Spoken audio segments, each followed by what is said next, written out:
So tonight we're going to take a look at a new idea that's popping up, digital embassies. This comes straight from the World Economic Forum and the Tony Blair Institute. Tim Hinchliffe at The Sociable broke it down really well, and you can find the links below. Alright, so what exactly is a digital embassy? Well, I guess it's a basic enough idea. Just think of it like a regular embassy, but it's really a government-backed data center hosted in a foreign country for your nation's critical data and AI systems. And I quote, "Digging beneath the surface of the Orwellian doublespeak, the primary function of digital embassies is to ensure that their global infrastructure for a control grid remains operational and resilient to disruptions." End of quote. Now I'm paraphrasing, but the Tony Blair Institute says the whole purpose is to preserve, restore, and operate critical digital functions beyond their territory. And in the report, they go even further, and I quote again, "At their most advanced, digital embassies are designed to preserve the operational capacity of the state, including identification, authentication, access to records, legal administrative processes, and communication with citizens, even when domestic infrastructure or normal administration is disrupted." End of quote. So yeah, that basically means when the power grid goes down, war breaks out, or if you're hit by a cyber attack, well, don't you worry, because this idea will create a backup abroad. It's a global governance failsafe, really. This ensures digital IDs, programmable payments, and data exchanges can keep running no matter what, even allowing governments to track and control their citizens across borders. Yeah, really cutting off the exit ramps here. And at its core, this throws a wrench into the whole nation-state idea too. Because at that point, borders don't really matter, right? The official definitions are pretty clear about that. However, for the people complaining about all this stuff, well, they have a plan for us. The U.S. Department of Homeland Security and the FBI are now treating opposition to these projects as a threat. They've created a brand new category called anti-tech violent extremism to monitor and surveil people protesting data centers. According to Wired, in states like California, Illinois, Indiana, New Jersey, Oklahoma, and Wisconsin, well, police have already been arresting people at town hall meetings, sometimes before they even speak, just for wanting to criticize data centers. And I saw some politicians like Anna Paulina Luna and others blaming a lot of this on foreign bots and CCP influence trying to stoke division. But I don't really buy that. I think it's organic. After years of hearing about censorship, digital IDs, social credit systems, carbon tracking, vaccine passports, and everything else we lived through during COVID, maybe, just maybe, people have zero trust left to give. And honestly, who could blame us? But now they're labeling regular people worried about farmland being turned into server farms as anti-tech extremists. Oh, you're worried about a surveillance state? Well, don't worry, we'll put you on a watch list and throw you in prison. Yeah, that's definitely going to dispel the notion of a budding surveillance state for sure. Totally normal behavior and real logical actions being taken by the government, as always. Anyway, let's get back to it. The same way that global warming was really about global governance, the same applies here too. And I quote, "With all this reliance on host countries, the unelected Fabian socialists at the Tony Blair Institute claim that digital embassies will preserve sovereign control through interdependence." And yeah, there's that Orwellian doublespeak. Those words don't work together at all, you know what I mean? Interdependent sovereignty is an oxymoron. Plain and simple, it's a big old lie. And I quote again, "In the context of the European Union, Norman Lewis said this, 'European digital sovereignty is a grand delusion. It is delusional politically because sovereignty belongs to, sovereign nation states, and the EU is not one. It is delusional empirically because no actor in the world, including the US and China, would actually possess sovereignty across this full global digital stack.'" And of course he's right about that because none of this works. These ideas are diametrically opposed at a foundational level. And I quote again, "War is peace, freedom is slavery, ignorance is strength, and now sovereignty through interdependence." Yeah, that's the new Orwellian doublespeak.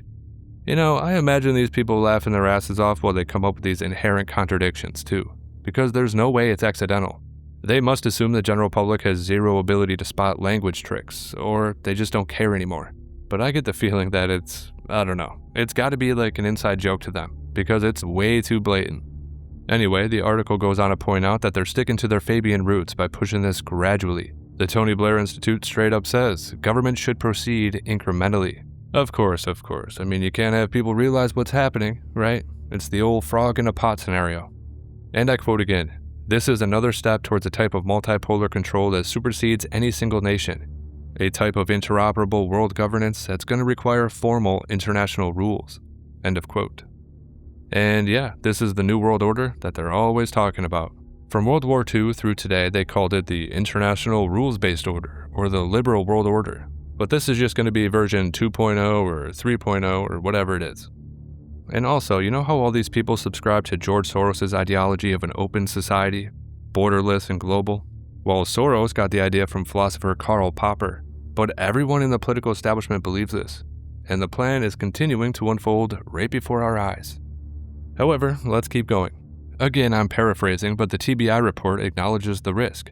So it basically says that relying on a single host, provider, or regulatory system could be tricky. And to remedy that risk, they want to diversify across locations to reduce exposure, even though it introduces additional complexity. And I quote, "Diversification is the key word here. They don't want one host country to be dominant, they want a globally interdependent system. That's the goal, an interoperable multipolar structure." And the World Economic Forum talked about this in their video, 8 Predictions for the World in 2030. The infamous phrase that I'm sure you've all heard, "You'll own nothing and you'll be happy." Well, that was the first prediction. But do you know what the second prediction was? It was the US will not be the dominant superpower. A handful of countries will dominate. Yeah, that's the globally interdependent system that they're talking about. And I quote again, "It is of my opinion that without intervention, this agenda won't stop until everyone and everything in nature is tracked, traced, profiled, and cataloged by corporate and governments, working in tandem through public-private partnerships that aim to supersede the sovereign authority of every state, every constitution, every single republic, and every kingdom on the planet, so that they all become fiefdoms of a new stakeholder class of technocratic overlords." End of quote. And with that, I agree. Great article, check it out and follow him on social media. But let's keep going with this because I have more to say. So from here, I tried finding out some real-world examples of digital embassies. And as it turns out, Estonia has one in Luxembourg, Monaco too. Saudi Arabia is pushing to get in on this with a new global AI hub law. You have the UAE, Bahrain, Singapore, and a bunch of others that are trying to position themselves as hosts. But from what I can find, the US is not currently planning to host these for other countries. America is focused on building its own domestic dominance and doing bilateral deals like with Saudi Arabia, of which I also don't like. What's a guy got to do to get some liberty around here? I mean, come on. But here's the big picture, a 37,000-foot view. If you combine all this with a fully digital economy, cross-border data flows, and shared AI systems, surveillance, tracking, programmable money, all backed up across borders, nations interdependent through infrastructure, right? That's what they want. Well, that kind of sounds like a quasi-global government, doesn't it? And the real kicker is the fact that they can get away with it without ever officially calling it a world government. It's a sleight of hand trick. That's it. Now, let me try to tell you why this is a terrible idea from a practical sense. Stuff that they don't want you to think about, alright? Now, if a country goes through with this idea, if you do this, you're essentially handing the backbone of your government, digital IDs, payment systems, citizen records, surveillance infrastructure, over to someone else's territory, complete with all the geopolitical strings attached. It's being pitched as a way to reinforce sovereignty and resilience, until it isn't. I mean, you can have so many things go wrong here, it's crazy. In one breath, they say the world is becoming more confrontational, not less. And then, in the very next breath, they'll say, we're relying on bilateral agreements. Well, I hate to break it to you, but bilateral agreements can be ignored at the drop of a hat. And also, what happens when a host nation invokes some national security exemption or something and just takes all that data? They could face pressure from bigger nations too. You really think they won't wield some soft power on you? It could be from the United States, it could be from China, or the EU. I mean, Europe is constantly threatening Americans over speech laws, of which we don't care about at all. But they might cite something crazy and start targeting our data. What happens when a country simply rewrites their laws after a new government takes over? It can all be changed in an instant. There's geopolitical and security risks too. These data centers, these facilities, immediately become massive targets for hackers, state actors, or coordinated attacks. It's the consolidation of all important data about your country, man. And they think that's just going to be safe because of a handshake deal? It's absurd. On top of that, all of these people, they all rely on third-party providers. I already think it's crazy that the CIA has deals with Amazon to handle their cloud computing, but this takes it to a whole new level. Not only do they want to trust Google, but you want to trust who? Bahrain to keep your data safe? You're opening yourself up to backdoors, insider threats, you name it. And then, of course, you have privacy and human rights dangers, of which they obviously don't care about, but regardless, this is going to hold really sensitive data, really sensitive citizen data. biometrics, health records, financials, surveillance logs, and they want to store it abroad. Yeah, that does not sound like a good idea to me. You could have leaks, for one, and then you have the possibility of misuse by foreign intel agencies too. I don't trust my own government, and you want me to trust everyone else's government too? No, not gonna happen. I mean, authoritarian governments could easily weaponize all this data for repression, both domestically and now across borders too. For example, just look at what's happening in the world, alright? I hate to say it, but you can't trust anybody right now. Even peacetime doesn't really feel like peace, does it? No, it does not. And finally, we have some issues with economics and geopolitical pressure, because this is obviously going to favor wealthy nations and allies, while smaller or poor quote-unquote guest countries end up dependent. Exerting influence becomes a little bit easier, don't you think? But still, to me, the biggest problem I have with this is that it negates the nation state. I don't really care what anybody says. You can't claim to be sovereign while your government's critical systems run on foreign soil. This is all it is, simply put. It's a soft layer of global governance that makes true national control pretty much impossible. On top of all of that, are we really supposed to trust quote-unquote host nations to play by the rules when it matters most? Because history says you are very, very stupid if you believe that. And besides that, I don't know what to tell you. You know, I was listening to a clip of Whitney Webb recently, and she reminded me of a few things. She was saying that the big tech narrative is always that they began as a couple of guys in their garage, right? The classic startup story. But that's not true, at all. The internet itself started as a military project. It began with DARPA. And she was saying that we're coming real close to the endgame in terms of them realizing, what their true dream was for the internet. And then we have another DARPA project called LifeLog. Well, that became Facebook and Meta. If it had gone ahead, LifeLog would have been a virtual diary of everywhere that its users went. Everything they did, everyone they talked to, what they talked about, what they bought, what they saw and listened to, and what they planned to do in the future.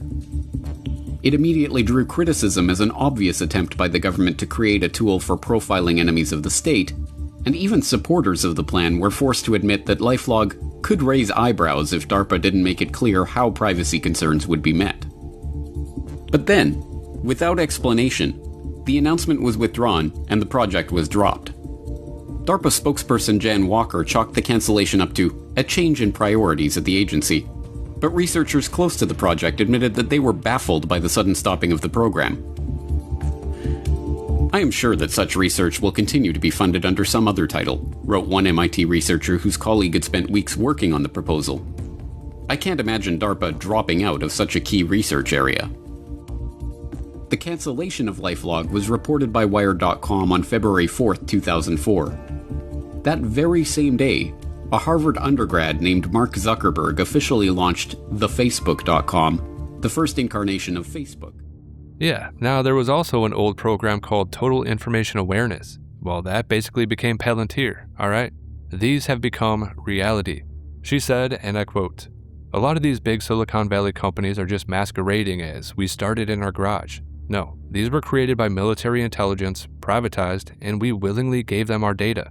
Clearview AI, Palantir, all of it. We handed over the raw material. We spied on ourselves. And now they're building the resilient global backup system on top of it." End of quote. And yeah, the government is prioritizing their ideological pursuit, their global governance schemes over their citizens. And big tech is prioritizing share prices and control over broad human benefit. This is where we are. Sam Altman said in a documentary, and I quote, "I suspect that AI is likely going to end humanity, but we're going to create a lot of interesting companies in the process." End of quote. Yeah, which brings me to my final point. Most people assume our institutional crises, from government and education to media and corporations, are intellectual failings. Flawed models, bad data, or misguided expertise. But in my opinion, their arguments fall apart quickly because they miss the deeper issue. I believe the biggest problems we face is due to moral failure on all levels. And I quote, "Society is endangered, not by the great profligacy of a few, but by the laxity of the morals amongst all." End of quote. This widespread delusion of power over duty, self-interest over justice, and expediency over truth, well, it quietly erodes everything. And we've been watching this happen for the last 50 years. Yet the same institutions and politicians repeatedly claim their authoritarian policies come from a superior framework. and it's laughable. Yeah, they insist that coercing the populace toward their preferred ends is an obligation to the greater good. But it's really a distortion of ethics. It's the art of hiding their true desire for raw power within virtuous language, and deep down, they know it.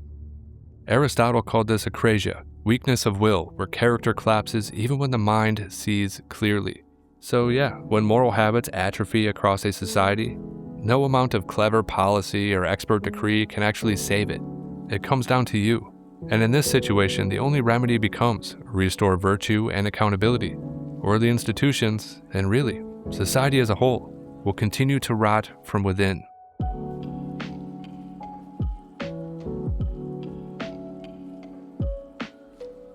Once again, this is Helio Wave. If you like the content, like, comment, and subscribe. Share the video if you want to. If you're in a position to, consider subscribing on Locals, or you can use PayPal. As always, make sure you disobey those true fascistas, and yes, I do hope you have a good night.